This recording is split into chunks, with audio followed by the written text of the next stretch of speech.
was Joe Alexander's his name? Yeah, he played for the NBA, except I talked about synchronicity. You ever heard of that?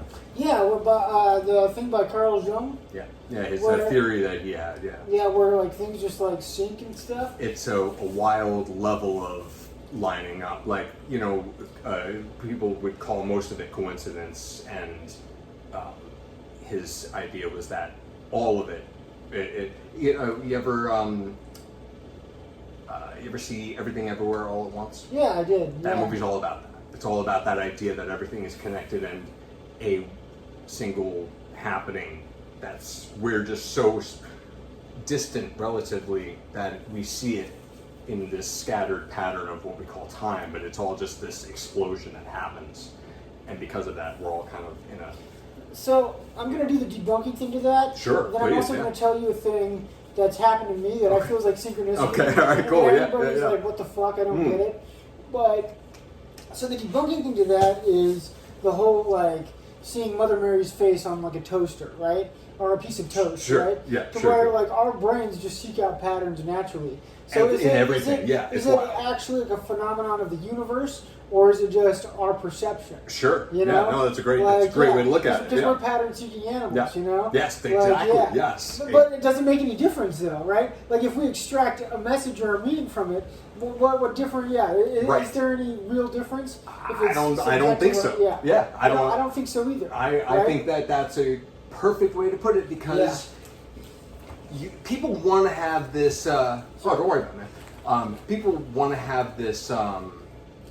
People want answers. They want to be on a side too. They want to have a perspective as opposed to like this. Are you comfortable? Yeah, I'm fine. Oh, okay. Yeah. I know, because we don't have to do it here. This is my. No, it's good. We're good. Yeah, we're good. Yeah. We're out on the flow, man. Don't. No, whatever. But yeah, the idea that people want an answer, it fucks up that idea that you put so fucking. That was a perfect way to describe it. Yeah. You can't look at it as one thing because it is two things or three things. And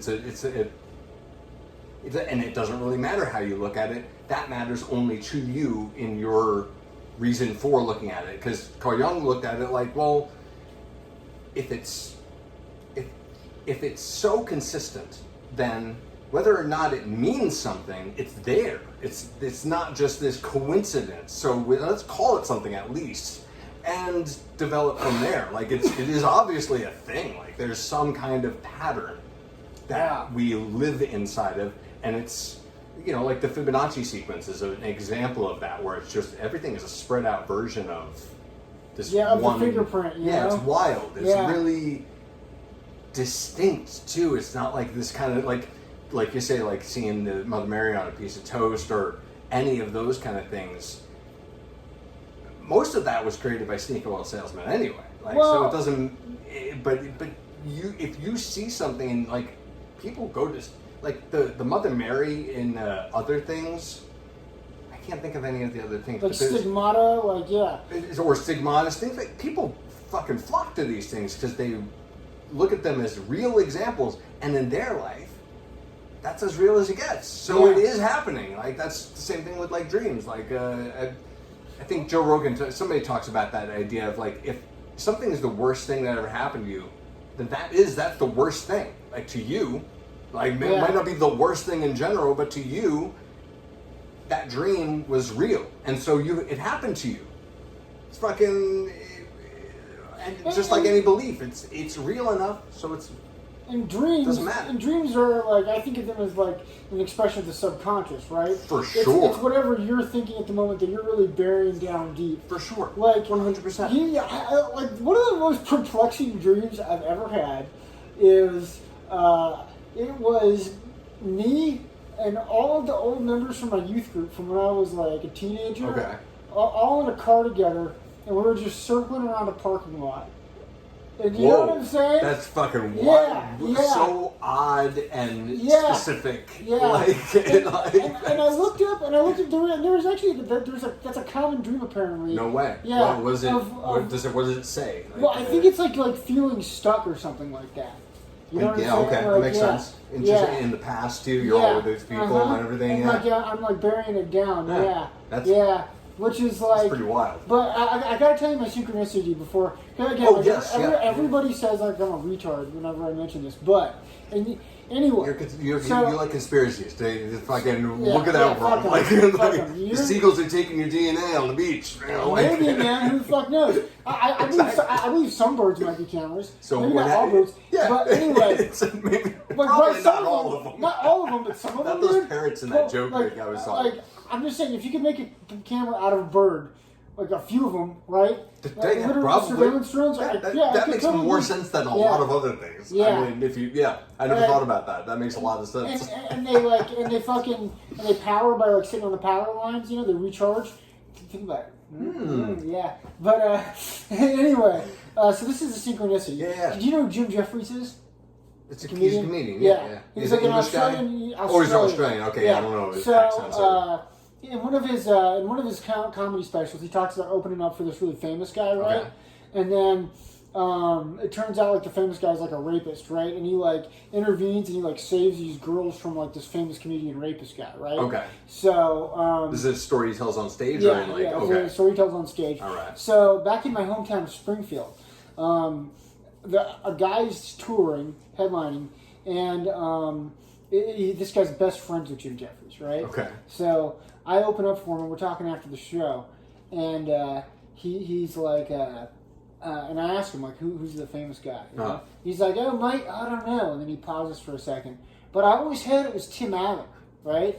So this is where it gets fucking freaky. This is the synchronicity, right? So I get home, and I Google Jim Jeffries, Tim Allen, right? The only thing I find is a tweet that Jim Jeffries posted that night where it's like a meme, where it's like a graph of like more talented, like less talented, and then more famous, and then guilty on not guilty on the other side. Oh, interesting. It's saying like the more talented you are, like the less likely you are to be found guilty. Yeah, I get that. Yeah, and then like the less talented are, the more likely you are to be found guilty, right? Yeah. So, and then Tim Allen was arrested in the 70s for doing coke, right? Yeah. And that's like a known thing, he went right? to jail, and he's on there, right? And I see him, but then I notice he's spotted twice.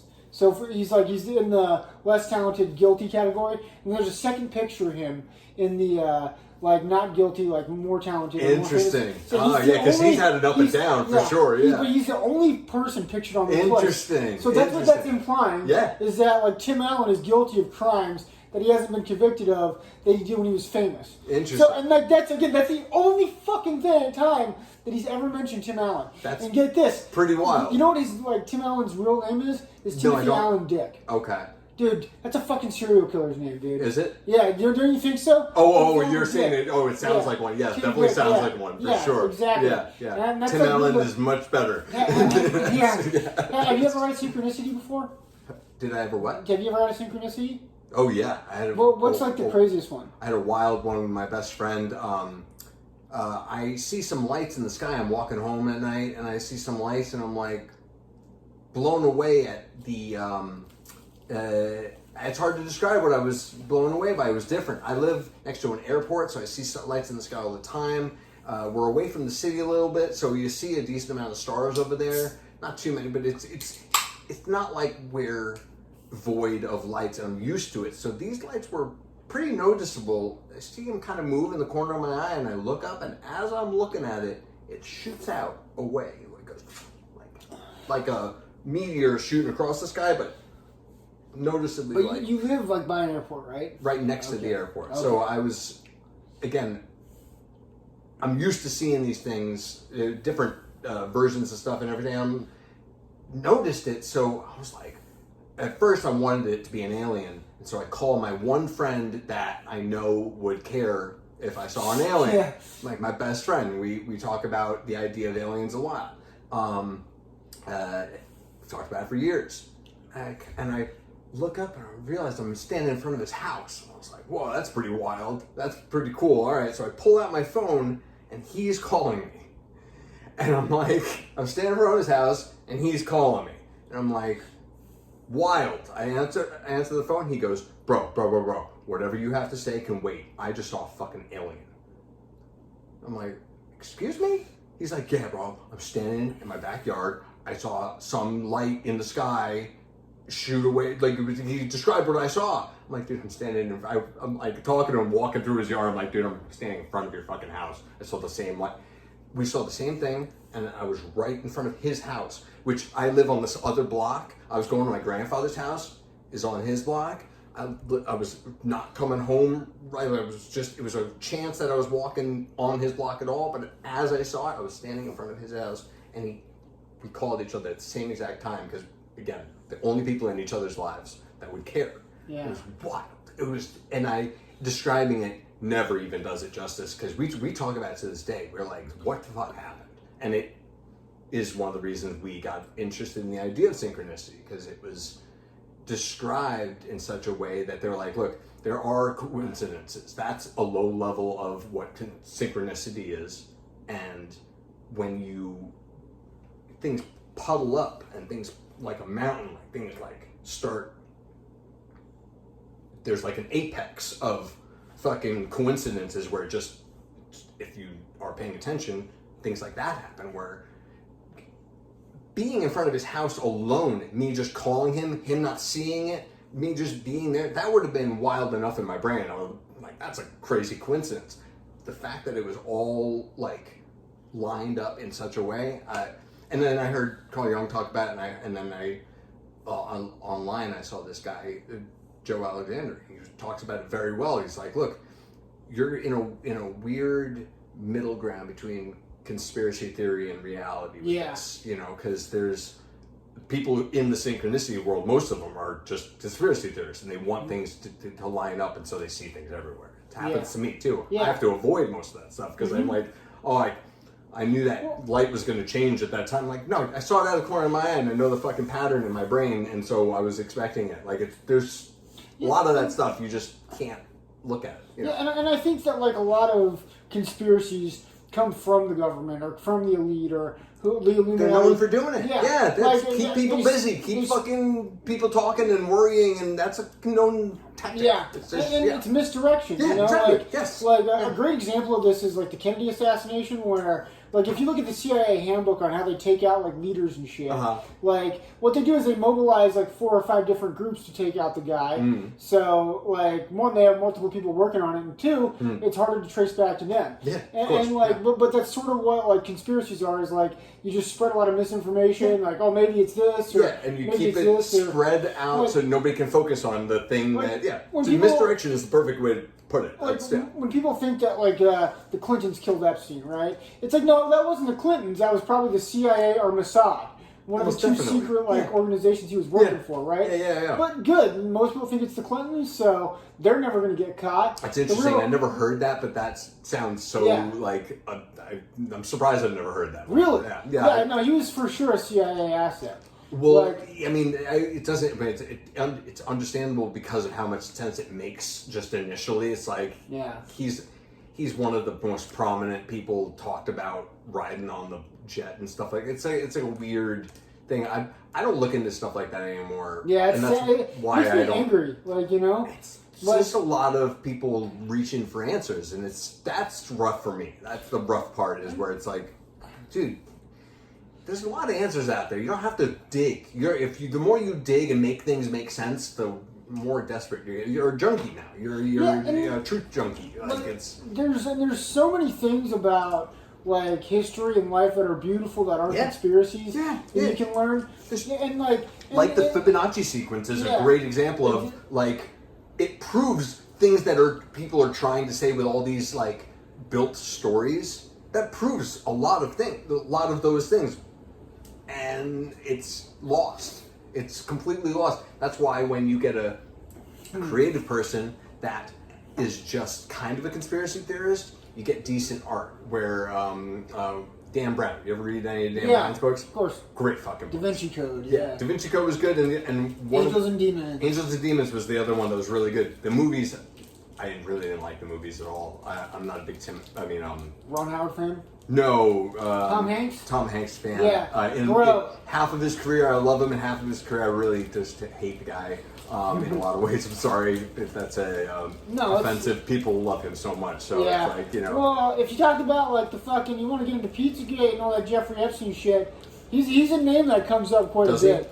Oh, dude, interesting. Okay, if you're a conspiracy nut, right? Right. I gotta fucking show you this photo, man, dude. It's nuts. Okay. Keep talking about the Da Vinci Code. What were you gonna say about Dan Brown? Oh, he's one of these halfway conspiracy people. He knows the world and he's lived in the world, but he realizes that half of it's just snake oil salesmen making things make sense and making a fucking video chain about it and getting followers, and then those people are just people who don't have the motivation to be making a fucking video chain, but they're the same level of, like, they want things to make sense. Everyone does. It's so pleasing for the world to make sense, like, you know? Like Alex Jones, for example, he's a great example of that. Perfect example. Sometimes he's right. Sometimes, he's an entertainer. He's not a fucking. He's on Dan Brown's level, in my opinion. He's an entertainer. And it's he gets a little crazy, but I bet if you asked him directly, are you a news reporter or an entertainer? He'd say an entertainer. Yeah, you know what I mean? Like off the books, off the record. And not on the show. Yeah. You know, like, because on the show he's like, no, I'm the man. Yeah. But that's the fucking character. Of course, you know, even on Joe Rogan, when he's on Joe Rogan, he's a different guy. He's more honest about it. He's like, yeah, well, you know, I see things, and sometimes I'm wrong. Yeah, I mean, I think he wouldn't say that on his show. Well, to me, it's like it's bullshit because it's a thing where he really takes advantage of people who I think are mentally fragile. Oh no, I think he does that a lot. And he like tells people to go prep and shit. You know what I'm saying? Like that level of his thing. Yeah, no, I think that's you know what I think that is, and it's sad. I think that's him trying to keep his show going because he's a fucking. He's one of those desperate. He's like you know, I hate this viewpoint because I so many people disagree with this, but what's his name? I just saw him live. He does a show with Tom Segura. Bert Kreischer? Yeah, I fucking hate that guy. He is stuck in college. The guy is stuck. He's a funny guy. He's like, but he's funny in conversation. When he's on interviews and stuff, he can be funny because he's a goofball. He's a fucking crazy party animal goofball. But on stage, I just saw him live in Cap City, and he's fun. He's fun. Yes. I don't think he is funny. That's a great way to put it. He's fun, not funny. Yeah, because he is fun. He's very on stage. He wasn't doing his material, and he mentions he's like, "Oh, I haven't even done any of my material." Like, all he was doing was having a great time. And the people in the crowd that are his fans were having a great time too, but everyone else was like, "Where's the fucking comedy, buddy?" Like, it wasn't, you know, everybody was excited for him to be there, and they didn't do jokes. He just laughed at his own ridiculousness, which is great. I'm sorry, I'm getting pissed. Like, sorry, first of all, I'm looking for this Tom Hanks photo because I'm going to show it to you and freak you out. I haven't found it yet. You know, it's a weird. But, you want to talk about synchronicity? I didn't know that Tom Hanks was one of those Epstein people. 2 days ago or 3 days ago, I put on my Instagram story a meme I made years ago, around when Epstein thing was happening, and it's a meme of Tom Hanks frowning at a joke that Ricky Gervais is making about Epstein. He did the Golden Globes, and he's like, he did a Jeffrey Epstein joke, and he's like, "Oh, I know he's your friend, but you know, fuck you guys." Like, he did this whole thing, and everyone's laughing in the crowd but him. And so I made a meme of it because it's a hilarious photo, a screenshot of him he's like doing the Hollywood things. "Oh, I can't laugh at that." And everyone else is fucking dying laughing. Okay. It's hilarious. I found the photo. Okay, just look at it for a second. Okay, and what's that say? I'm not allowed to talk. Okay. But like, you notice how he has like a black eye?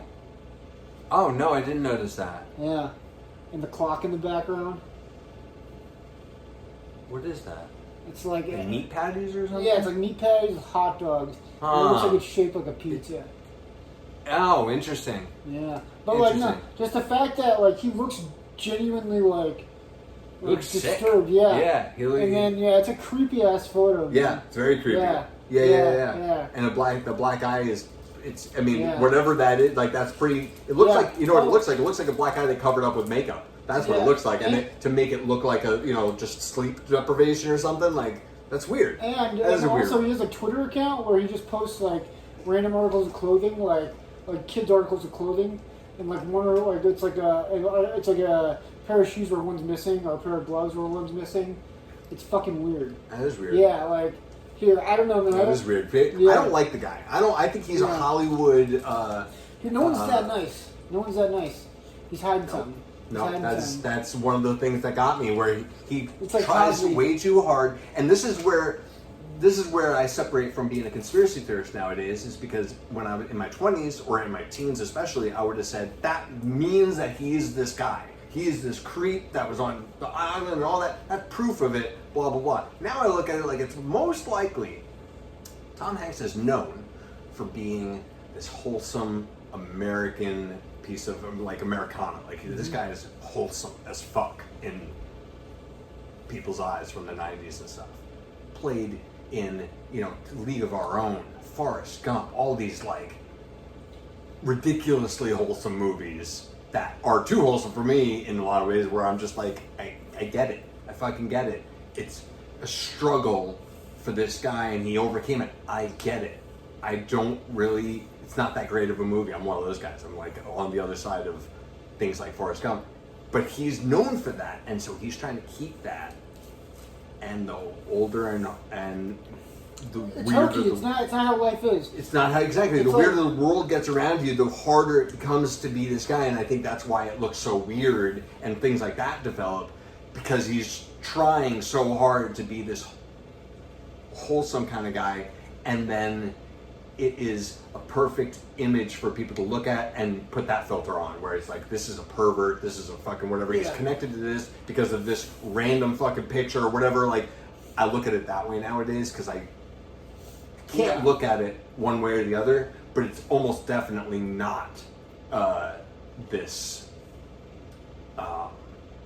evil dude. He's probably just this guy who's stuck in Hollywood, where he's like, I don't want to leave. I'm not leaving. Tom Hanks. Work till I'm dead. Like, he's never fucking leaving Hollywood, but Hollywood's a fucked up place. So that weird level of liberal and, like, weird. Well, I don't like Hollywood. That's why I stopped going on auditions. I'm sorry, go ahead. Oh, well, so, you never really talked to me about your experience as an actor. Like, have you gotten any callbacks? Like, what are some of your experiences just, like, with the whole audition process and just acting in general? A lot of fear and heartbreak. Heartbreak? Yeah. Okay, tell me about it, man. What? No, I love that. You seem like someone that went into Disney Channel shit. I would have, if I was young enough, I probably would have enjoyed that kind of stuff. Probably. I would have been like one of the,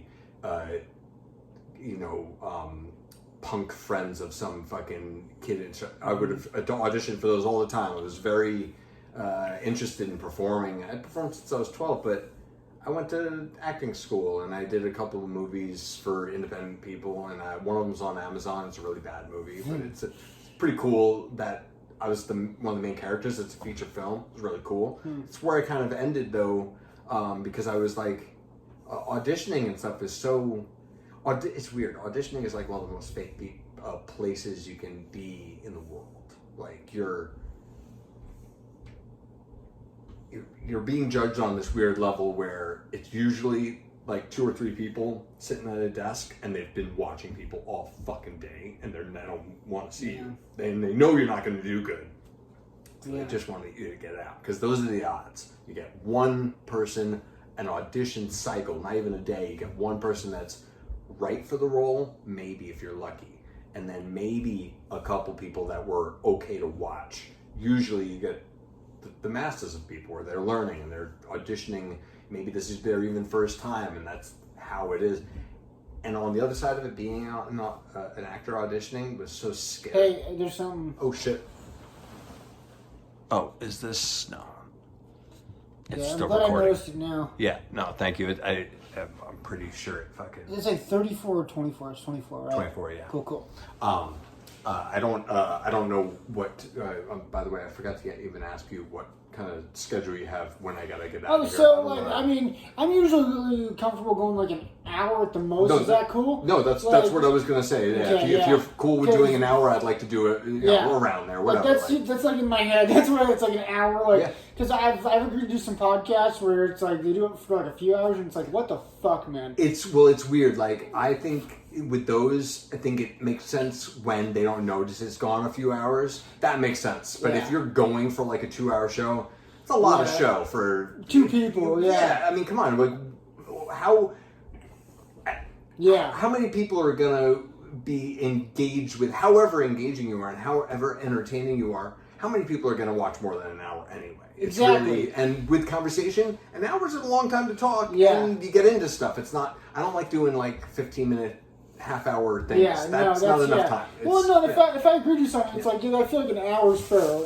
You know, it's like you should at least be willing to give him. I should at least be willing to give him. Dude, give him an hour. I of time. appreciate that. That's Yeah, so no, of course, man. You want some Yeah, cookies, by the way? I'm actually eating this junk food right now. I might have that junk food in a second. Yeah. But no, I mean, absolutely. I'm glad You know what? That one's yours if you want. actually, That's oh, okay. thank you. I got it. 2 boxes. But no, I'm glad that you said that because like last time we hung out and talked, I actually had a great time, and I actually thought about that conversation like quite a bit. You know, it's really? like, yeah, I just enjoyed myself. Like, I did too, man.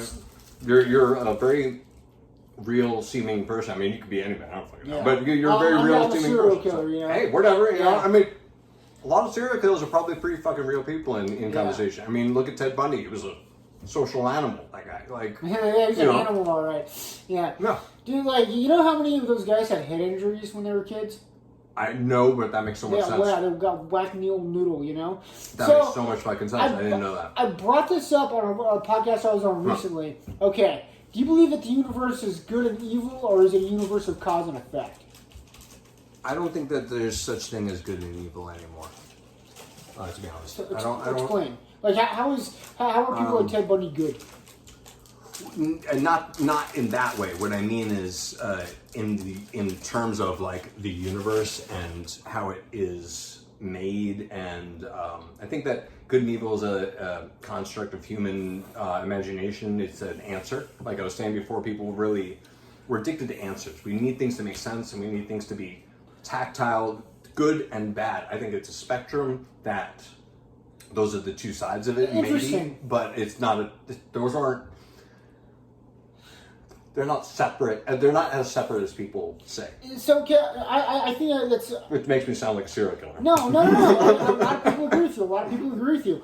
But what I was going to say to that is, like, it's interesting that you said that because a second ago when we were talking about synchronicities, you seem like to think that there are patterns in the universe, right? Definitely, there that are. whatever coincidences that we notice, that sometimes there's a significance to them. Sometimes, right? yeah. But Or there's outside enough of a coincidence. outside of us wanting to see that, right? Outside of our perceptions, you're saying that there is a real synchronicity. So if there's an actual pattern in design to the universe, wouldn't that make sense that there's also an objective good and evil? So that's what I mean by I think there's two. If there are two poles, which I think there are, the black and white, the good and bad, whatever those two poles are, those are them, the good and bad.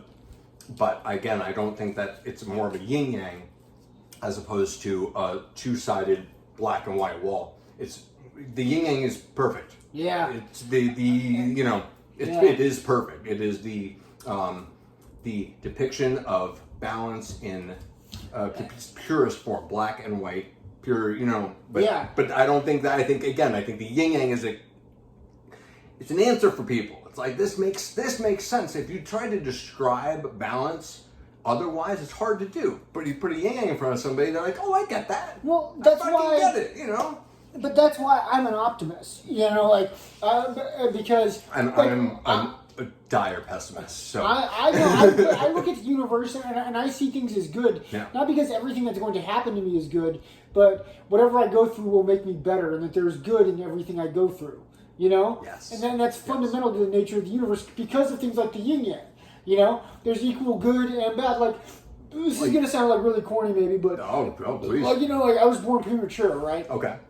And I was Really? I was, I'm yeah, sorry. yeah. Yeah. No, That was cheap. I'm sorry. No, not at all, not at all. But okay. But anyway. Yeah, from the start, you got to be a fucking sure. optimist. You made But, it. well, no, that's not where I was going with Oh, this. I'm sorry. Well, but I got into astrology recently, right? Okay. And like one is like Mayan astrology, where like in that, like I'm the crocodile, and that's like the writer, and like the high energy creative. Interesting. type. I've never heard it. I've never looked into any of that. And, That's interesting. And like you had to be born on that exact day. Yeah. To be that exact Interesting. thing. Interesting. You know, and it's like, Yeah. I was born. I had to have been born on that exact day Yeah. to be that exact thing, and now I am who I am. You know Yeah. what I'm saying? Yeah. And just in a more general, like less woo-woo sense, it's like I'm a better talker. You know? Sure. I'm probably more engaging. Like on my last Kill Tony, Tony was like, "Yeah, the handicapped people are usually more interesting," and that's probably true. You know, it's like you kind of like have to like make yourself interesting and grow around it. Yeah. It is. Yeah, exactly. Yeah. It's you are compensating. That's Yeah. that's all it ever is. Yeah. I'm the same thing, except I don't have. It's weird. I never knew what I was doing, but that's why I was a performer as a little kid, and I liked making art because it was great for me. Like I said this to you guys earlier, where performing for me it's definitely therapeutic, but it's like a 70-30. 30% of it's very therapeutic and very fulfilling for me, but entertaining people, cooking them food, making them laugh, whatever the thing is, dancing with somebody and having a good time and creating a good time for people who aren't necessarily going to have it otherwise is such a gift that we're given. Not everyone's able to do it. I get over that fear hurdle that most of my friends should be comedians. They're not, because they're I'm gonna get on stage, you fucking kid. Yeah. Like, but most of them should be. They're so much funnier than No. I am. But I see it as like, if you're able to do that, then it's a gift that you're squandering. Like we were talking about, you were saying that what's the name squandered his Hunter S. his Thompson. time. Yeah, he was given this thing that for a while he did use to entertain people, and then he was squandering because it is this light he had shining for people, and he was like, "Fuck, I'm throwing it away. Like this is find your own light." Like he was, Are you familiar with, you're a film buff, are you familiar with who the Safdie brothers are? They did I don't think Uncut so. Gems. It's like part of their most famous movie. With Okay. I love that movie. That's a great fucking movie. But anyway, one of their first movies was a documentary about Lenny Cook. Are you familiar with that name at all? No. Wait, So, what is it? Lenny? Lenny Cook. It's a documentary. No, I've never heard of So it's Lenny Cook was this kid who, like in the year 2000, he was a prospect, like an NBA prospect, the same year LeBron was. Okay. It was like basically him and LeBron were like two of like the best high school basketball players in the country, right? Excuse me. And it follows him around when he's like 16, 17 years old, just like talking to recruiters and stuff. Yeah. But he ended up making some bad choices, right? Okay. He didn't even play 1 second in the NBA. Yeah. Because he signed with like some stupid like sports agency that like took advantage of him and like anyway, and then so it catches up. But with he him was and he's just as good as LeBron and stuff Yeah. like that. He was Yeah. like on that. Oh, interesting. That's interesting. Yeah. And it catches up with him when he's 30 years old, you know? Ah. So it's him when he's like 18 versus Yeah. him when he's 30. That's wild. And just like, it's like one of the best movies I've ever seen about Interesting. squandered opportunities. Okay. But it's kind of like what we're talking about right now. Like he became like a motivational speaker. It doesn't Cool. show that in the movie, but he did later. Yeah. And maybe just like that example of like, being like, oh fuck, like I don't want to be that guy. Who knows, like how many lives he could have changed just by being like a shitty example, you know? Dude, like that. and making the decision to, again, you have this opportunity. You were right there with LeBron. Like, that's the guy you want to hear from. You don't want to hear from because everyone has squandered opportunity and like, Yeah. but that guy, people will listen to it. It's like, oh, I have a fucking platform. Him using that and him telling his story, good for him. Because that's, again, he's a perfect example of somebody, he could have just lived in that failure and like not done anything with his life. Now he's helped probably, like you say, probably more people with this than he would have planned. Like he's fucking, that's awesome. It's really cool. And maybe he's not like a self-centered asshole or that cheats on his wife. You know what I'm saying? Like, there's other things that come with like that level of fame and like success that you don't want. Have you ever seen that that video Definitely. series? It's by the New York Times, but it's I Was Almost. No. Like it was like I was almost like the first black astronaut. No, I was almost no. in Star That sounds Wars. interesting. Yeah, I I was almost. There's in so the many Black of Eyed those Peas. people. Yeah, that's so interesting. Yeah, no, and it's interesting. It is very interesting. I've Yeah, never heard of yeah, that. Yeah. I'm going to check that out. That sounds really cool. Yeah. That's there's so many fucking people. Oh my god. Is there anybody in your mind that's like an almost? that's a weird one because like it's weird because I look like George Clooney kind of like that, where he had the opportunity to become this like real piece of shit, and I don't think he is. I look at him as kind of like a really good businessman, and a pretty decent actor, and a great director. He made you ever seen Good Night or Not Good Luck? Good Night, Good Luck. Was that him? I don't know, but I've never seen that one. The only one Three Kings. Oh, I never saw that one either. Did he direct that? Yeah, I think so. Oh, interesting. No, I never saw that one either. That was in the desert. I remember that movie. Him and He Ice was in Cube it- or no, something actually, like that. no, wait, fuck. He was in that movie. Oh, yeah, he and was in it. David O. Russell directed it. Oh, okay. And he got into a big fight with David O. Russell. Oh, interesting. Yeah. Okay. No, I've never Yeah. seen that. But he directed Confessions of a Dangerous Mind. Yeah! Great movie. Weird. Yeah. And he throws himself in there. He has a great role. He's and he understands his level of acting. He's like, I was just talking with someone about that movie. oh, cool. Yeah, no. Might have been me on waiting for the. Yeah, It's probably me yeah. on because I just watched it last week, and then I went to Kill Tony that next day, so it's probably me. But that is a really interesting movie. Like I Great think I book. told you about this book that I was listening to, Echoes in the Canyon or Strange Tales from the Canyon. You might have. What's it about? So I mean, it's pretty woo woo. It's like pretty out there, but it's basically how like a lot of like famous entertainers and stuff were CIA plants from like, back in the '60s. No, I've never heard of that. It's fucking fascinating because he goes through like a litany of like musicians like Janis Joplin, Neil Young, fucking Frank Zappa. Oh yeah, Jim Morrison was one of them. Yeah, Jim Morrison. Yeah. How their parents were all like high level like, government people. Yeah, I've heard of this. I've heard of it. Yeah. It's a weird level of he talks famous, about, like especially in the '60s and '70s, really weird. Odd. It makes it. Oh, sorry. Keep going. No, I was just gonna say he talks about Chuck Barris, like. Oh, interesting. Just because, like, I mean, like, and he kind of like alludes to the fact that might be true. You know, like, 'cause nobody it does knows. kind of make sense. Like, he does have the opportunity to travel around a lot, which would be great for. It would have been perfect. Yeah, and he's that kind of guy. He's a charismatic entertainer, so he can act a little bit, and he can do this, and he can do that, and he can jump around. He's a host for a show, so he can improv, and he can do all these other things. It made a lot of sense. And his friends, in the movie, they have like little clips of his actual friends talking. One of the guys, he would disappear for a couple weeks at a time, but he could have been doing drugs or whatever. And then he smiles. He's like, it really could be true. And like you could tell that somebody who was there couldn't tell if it was real or not.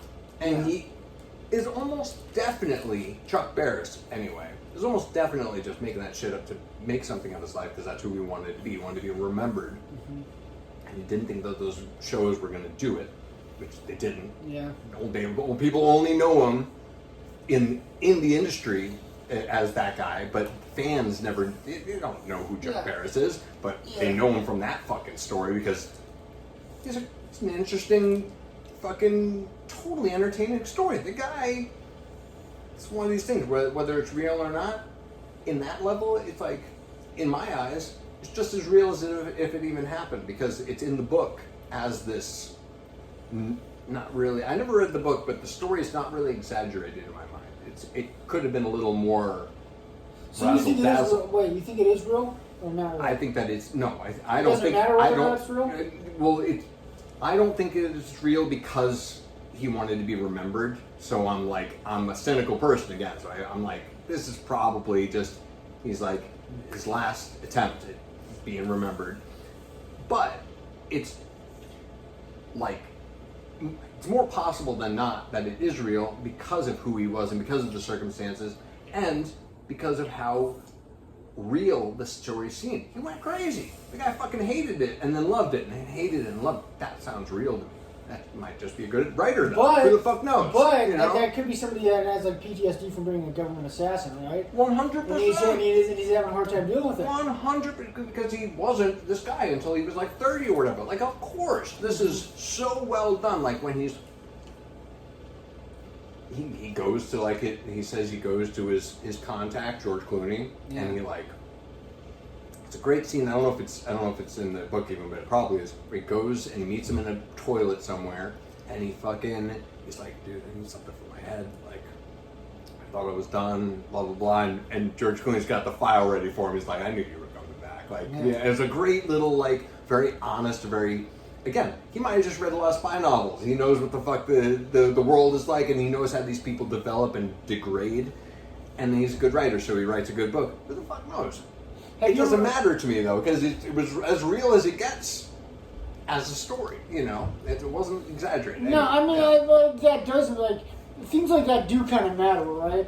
Like, I mean, if someone's claiming something to be true and it's not true, then that does sort of matter. Like, in terms of you're enjoying it, it doesn't matter. I totally get that.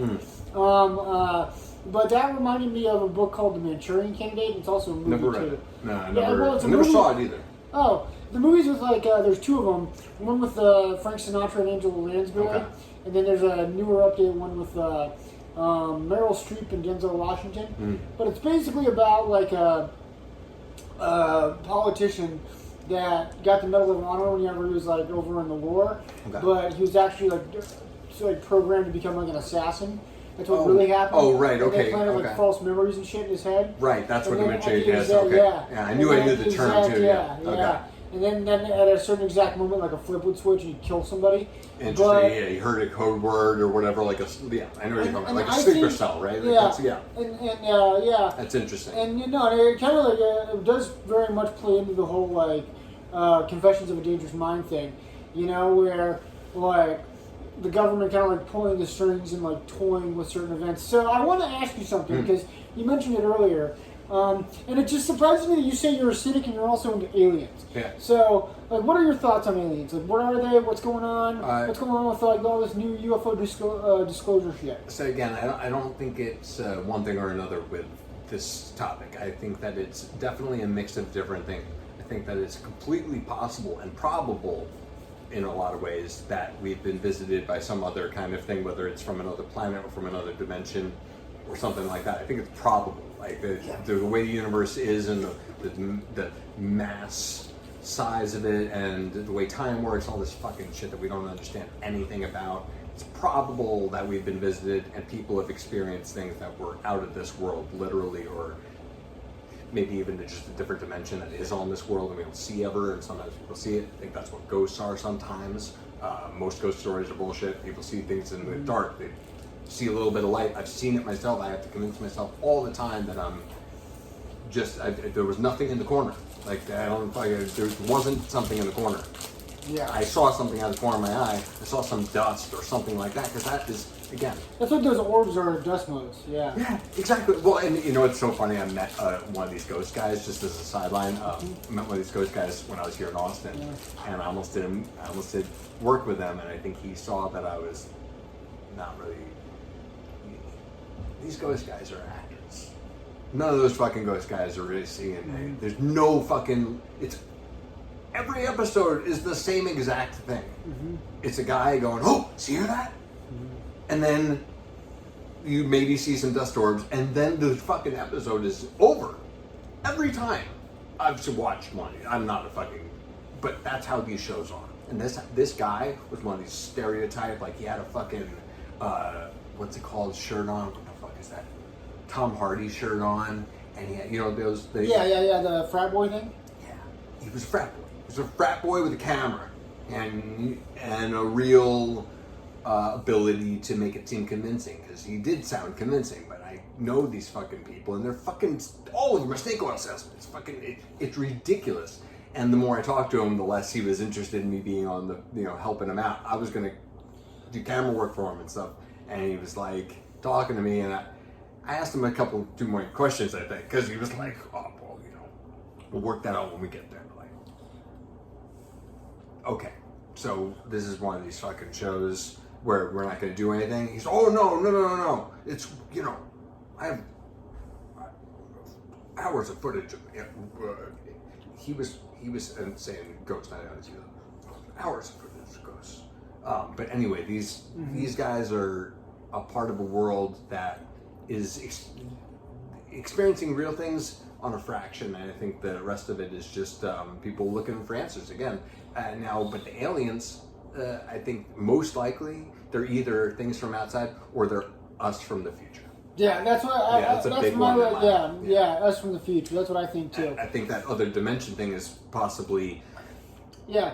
When one way that would work out, where it's like a different timeline kind of thing, and I don't know. It's very it's attractive in my mind more than anything, and that's why it makes sense to me. But we don't know time. We don't understand time. Time is not linear. It's not some other species conquering space travel. It's us conquering time travel. That's us putting our. That's us saying that That's us saying we're the center of the universe. The same exact thing. Where it's like, well, aliens are going to be like us. We conquer.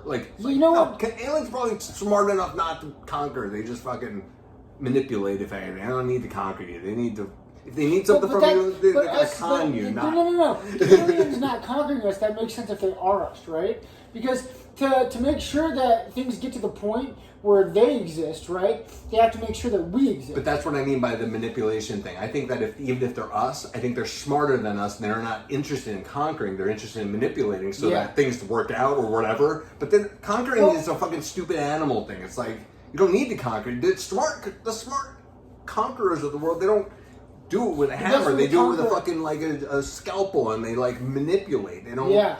Nobody wants to listen to the guy telling them what to do, but if the guy says he's got a gift for you, and the gift is building him a house, well, you want to build that house. It's a gift. I'm getting to build this house. That's, you know what I mean? It's I know exactly what you mean. Yeah. I think that the future, humans from the future makes the most sense to me. Me too. Yeah. Because if we do continue to live. It would make sense that we would use humans from the past and we could time travel to help the population keep going, right? Yeah. Make sure that we're exactly. But not us. I'm saying their populations. If they've evolved past sexual reproduction, right? Mm-hmm. And they need to keep that makes sense. Yeah. I've never heard that before, but that makes sense. Their birth rate. They just capture one of us from the past and then. Yep, they create new half-breed babies. Yeah, that makes sense for things, even just any kind of thing, like people or knowledge, stuff like that. That they're we're trying to figure out this problem that was solved 2,000 years ago. Yeah, there's no record of it. Let's just go find out. I feel like it would be that kind of stuff because it's a tool. Time travel would be a tool. Do you think time travel is possible? I think that it's on a long enough timeline. I think it's inevitable because I don't look at time as a line at all. I don't know what it is, but my time perception is so weird and so fucking disjointed that I've lived in the best way to put it is, you ever heard this quote from John Lennon? He said that a psychedelic vision is just normal vision for him. It's just like an exaggeration of how he thinks normally. That's how I am. My world is a very it's like a fucking acid trip. It's the only way to put it. Have you ever done acid? Yeah. Okay. How old were you? So the first time I think I was 16. Okay, that one doesn't count. How old were you the next time? What do you mean? I'll explain if you want. No. Well, yeah, it does. I think that's when it counted the most because that's when it was significant to me. That's when I thought it meant something. Okay. No. I was times when I was younger, because I thought it oh man, this is changing my life, Interesting, yeah. And I think the last time I did it was, since I've lived here, I took a tab and I chilled out, but. Yeah, and I guess I've probably done it 20 times in my life. 20, okay, all right. Yeah. So what in general, overall, my explanation for why I said that is it's more of a joke, but for most people, the first time they do acid is at a house party and they're just partying and they do this thing and then they have a crazy night and then there's no real not breakthroughs necessarily, but there's no real significance to it. You're saying that it was significant. Yeah. That's a rare occasion. That's why I was making that joke because most people, I was one of them. I took acid probably at the park with my friends one night, and it wasn't significant enough that I don't even remember the first time I took it. I don't know that time because the first few times were just there was. You've heard of the idea of set and setting being so important, right? Yeah. And my set and setting was let's get fucked up, and it was not it was almost like a waste. It was, I think it was a waste because it freaked my brain out a little bit too. But you had a significant time. You were 16. This this. So, what do you think happens to your brain when? How would you describe what happens to your brain when you take acid, if you could, in just a few sentences? I don't know. Like I feel like I can like see like something breathing, like or like like things for sure. Breathe. You're breathing. seeing. Yeah, you're seeing a realer in that sense. And the colors and well, you're seeing a realer reality than we are set up to see. We're set up with the fine lines, all this stuff, and there's no fine lines. There's no fucking everything is. That's not. But that's a less real reality because what it's doing is it's like it messes. It like fucks with the part of your brain that like is your sensory perception. Yes. So that's not the more real. That's the less real. Well, and that's why it depends on how you look at it. No, it doesn't. Like that's the less real. Like what's right now is what's real. So okay, right now, this couch is breathing if I look at it long enough. So what do you say about that? In the same exact way that you're talking about with acid, if I look and stare, and it happens with people in general, but it happens so fucking quickly with me that it's hard to. It is, what you're seeing is what I mean by it's more real is what you're seeing isn't necessarily an hallucination. What you're seeing is more.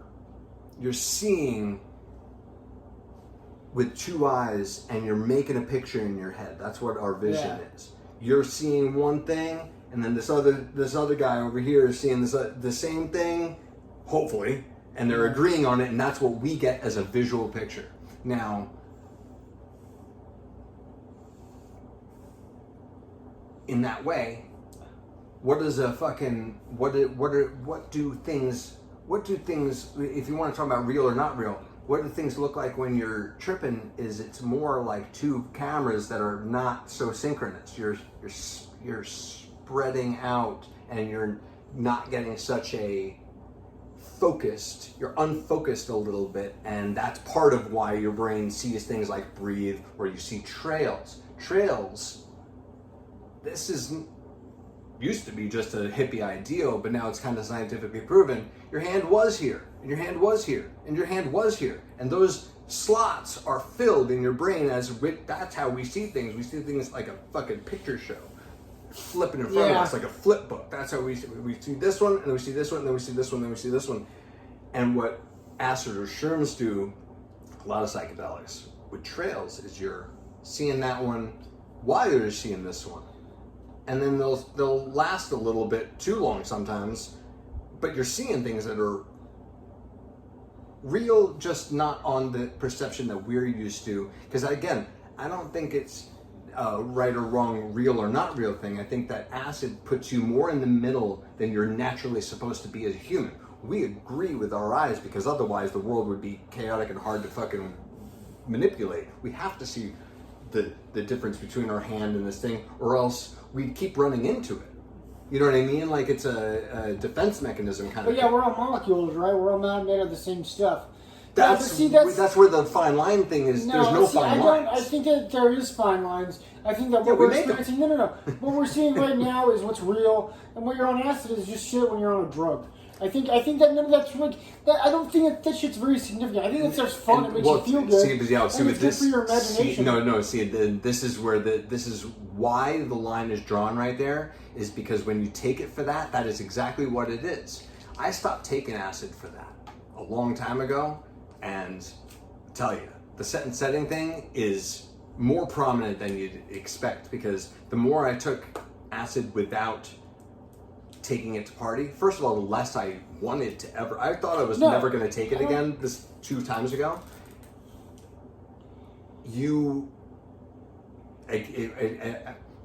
I'm not saying I'm right or that somebody like what's his name?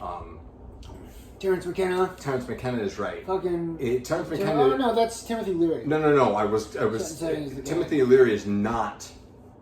I think he was he let people believe that there was some magic to this experience that you were having, and he used it to manipulate people. What? How so? How did he manipulate people? He told them that it was. He told them that in this conversation we're having, he would say that he's right, and that there are no fine lines, and I'm right. What I'm saying is that my version of the perception has changed from that being right to that being how I look at it, because it makes more sense to me. I don't know what's right and wrong in the idea of psychedelics. What I do know, the only thing that I've made that's made sense in my mind is the people that have agreed about the simplicity behind what's happening. The more complex it gets, the more it's usually just bullshit. But simply, we are made of the same stuff as everything around us, and so what we end up seeing around us is we look at it on outside of our human perception. We look at it as a reflection, everything as a reflection. Most people just do that with other humans, but if you look at the world, it's almost always a reflection. So, what's that? Yeah, I don't know. I think that sounds a little bit too romanticizing of psychedelics to me.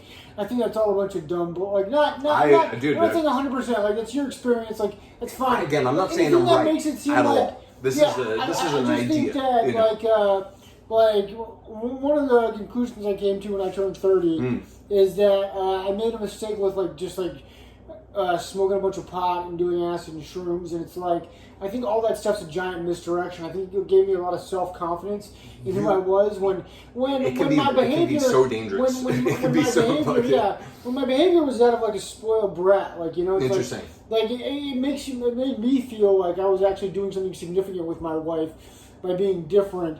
When really I wasn't being different. I was just sitting on my butt. No, exactly. And that's the kind of thing Timothy Leary tried to present as like, you're this unique fucking, you're God. You're this whole thing. It's like, that might be true, but the more you look at it that way, the fucking less significant it becomes. It's like you are a fucking, in the realest sensibility in this world, we are a molecule and a mass of molecules, and people-wise even now, there's so many people, that's all we really are. If you want to do something with your life, that's another story. Everybody might have that potential, but if you really want to tell people that they're all this magic maker and this life changer and stuff, then you know what you get? You get the streets filled like Austin is. You get the streets filled like LA is, like New York is. All these people searching for Mecca, and then it not being there in the way that people said it was, and them not being able to sustain it, whatever. And that's where drugs fuck everything in this person's life up, because you're like you were just saying, it is presenting this false majesty to things that are really overall pretty simple. We are, again, like we were talking about in the beginning, the yin yang is so beautiful and so simple and so perfect. I'm sorry, it's so perfect because it's so simple. It's a clear. There are two sides to things. There's a negative and a positive. I don't like to say good and bad. There's a negative and a positive, and they intermingle and stuff. But you know when you meet a bad person. You know what I mean by that? Like, I'm not a troubled person. That's a better way to put it. No, exactly. A troubled person. You know that because it's usually pretty fucking prominent, just even on their face. I was like that for a long time. I was just not troubled, but like so down and so depressed that people would notice without me saying anything. It was just in my eyes. This little girl, this was recently, last year, this last Christmas, I was so changed by it, and it made me so fucking, you want to talk about good and bad in people and it being affecting. It's a little girl walking by me in the mall, or no, in the subway. She's like, "Mommy, that man's sad." And I didn't say anything because I was. It's a little kid, yeah. Well, and then it's also the little kid. But the mom goes, "All right, so what can we do about that?" She's like, "I know," and she looks at me and she goes, "Hey, Merry Christmas," and she smiled, and I was like, "Holy fucking shit." There's a perfect example of if you want to talk about something that's good or pure. I look at it as pure. I don't like the term good. I like the term pure because I think that everybody's good, and we get distracted and fucked up and fucking weighed down by the fucked up world around us. And Yeah. and become troubled. And that's where I was for a long time in my life. And I don't know, 5 years ago, I became aware of it. I thought I was just depressed, but no, I was fucked up. I had a lot of trauma in my life. I had a lot of fucked up things happen to me. And I was not just cynical and not just a negative kind of like, going against the grain kind of person. I was being sucked in by the fear tunnel. Do you feel like a lot of trauma is kind of interconnected with what you're currently doing with your life? Because I feel like our traumatic experience become more traumatizing if we're currently spending our lives wasting it, right? Like if we have a goal and something that we're shooting towards, right? I feel like the traumatic things that we went through when we were younger kind of become less of a prominent reality. Definitely. Like when I was a kid, I was like, this is like when I moved away to college. It was like this small community college where it was like a small campus and everything. And I got really drunk at a party once, and I challenged somebody to a fight, and they filmed it and like spread it around the whole school. That sucks. Yeah, it does. It sucks. But anyway, how old were you? I was like 19. Yeah, that sucks. Yeah, that's fucked up. No, that sucks. Yeah, but anyway, the guy that I got into a fight with, and he was like harsh to me for like the rest of that semester, right? Like he like calls me out of the blue, right? And it was some shit about how I changed his life, and it was a weird, like really weird because like he'd already apologized to me like before, like a long time ago, you know? And I just basically like sent him a message saying that like, hey, you already apologized to me, like I was like a teenager, like I'm in my 30s now. Like, I have nothing against you, man. Like, right, but it was still on his mind. You could tell. And well, you know what I honestly think is I feel like he saw me on Kill Tony or something like that, and he wanted to start a podcast with me. I just had this like weird feeling that like I feel like he was wanting to take advantage of me somehow. That's just like Now, if you felt it, I mean that's probable that it was that because you know the person, that's it's like, a weird kind of thing to bring up. If it's not bothering them still, it's a weird kind of thing to like again because he'd already apologized, you know what I'm saying? Like you said, it was already kind of over to bring it up again, like, unless it was something that he came and was like, you need to apologize, we need to do this over again. And if it wasn't like that, then what's the reason? That's a weird one, especially if it was around the time that you were on the show and did well and all that. It's not like you were my episode where it was like, if it was on that side of it, I wouldn't think it was anything to do with the show, but you did well. And it was and I didn't have his number saved on my phone, and it was just like whenever I saw that number pop up, I didn't know who it was, but it was just like this weird like feeling. It's like, don't pick that up. Sure. Let that go to voicemail. Vibrations are real, dude. People vibrate in very noticeable ways, good and bad. Like it's very noticeable sometimes. I believe. Anytime somebody says they got a gut feeling, I trust that that's probably real. Like, I don't know. I mean, but anyway, and then I said, like, we're not going to reconnect or be friends or whatever, and I said that in like a nice way. Just like, like, I just moved to Texas, like, I'm not looking to be friends, like, whatever. Right. And, where it got weird was, like, he said he moved to Texas, too, and I was like, what the fuck? And he was like, I guess he moved on, And, like, until he said that, I didn't realize that, I had moved on, you know what I'm saying? Like, oh, shit. And it's just because I had something that I was, like, shooting for, I had a goal in mind. I was like, once you're looking at the future, you're done, like, looking back at the past. It's a distraction thing. You're always going to be distracted by something in your life, whether it's a thing, a person, or whatever, a goal. You're always going to have those things. And without something in your fucking, in your sights, you'll create something, and all you have, this as a creator, I'm sure, imagination is just a piecing together of things from your past. We can't create new things apparently. Like, you ever heard of that? We don't create new images like in dreams. Like we don't like make new stuff up, and with our imagination we don't make new things up. It's a conglomerate. It's a mosaic of pieces of other things. I don't actually know if that's a proven theory. I know that's. I know like in dreams it's a thing, like in images and stuff, where we can't make up faces. Right. That's an example of it. Exactly. Yes.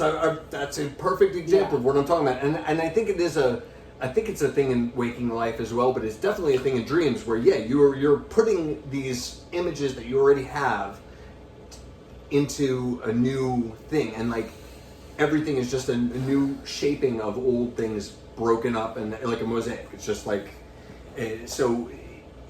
I forgot. I'm sorry. I forgot why. Yeah, we're talking about that kid that was a dick to me back in Right. college, and then I just moved on. You're gonna you know? fill that gap with something. Yeah, but it's and just if like no, it's like there's no gap. I've moved on. No, but It's that's, like- no, that's what I mean is if you didn't have goals, that hole would be filled with your past. Yeah. It would be filled, and Yeah. that's where so many people live because of that. They need something to focus on. We need a goal as a human. Yeah. We need it because we don't do anything that we used to do. We don't hunt. We don't fucking survive. Even we just kind of live. It's weird, and it's a whole where depression comes from. Depression wasn't a thing. It's a new modern thing, apparently. Well, Some I people, mean, no. Some people had sicknesses that made them, and like there was a certain sliver of humanity. What I mean was, it wasn't a thing for societies to be depressed. Apparently, that's what they said. I don't know. I mean, like, because it was just like, like we're working and like we're distracted for like 2 cents an hour. And, Yeah, but we have like we have a slice of goal. bread. We have a family. We have to eat. We have these things that makes it worth it to have this. Because life was also harder, but it was like less depression. That's weird. That's fucking, So, like, you know. I want to ask you about a few things. Oh, sure, yeah. Because I've just thought about it like during the course of our conversation. Yeah. So we talked about synchronicities earlier, and are you familiar with that Philip K. Dick experience of like becoming a Christian in like first century Rome, where he like have you not heard of this? Where because you're a Philip K. Dick fan, right? In a way, I'm fascinated with certain things that he writes about. I've only read 1 or 2 of his books, but I love his mind. Like his mind really mirrors shit well. Like he understood the universe, I think. Like, So that's in a lot of ways. So like he's kind of like considered one of the first people that came up with like glitch in the Matrix. Like there's like a really interesting because he believed that like things were happening on repetition. Okay. You know, and that like the things that he like wrote about in his book sometimes were things that were like muted in reality and would happen.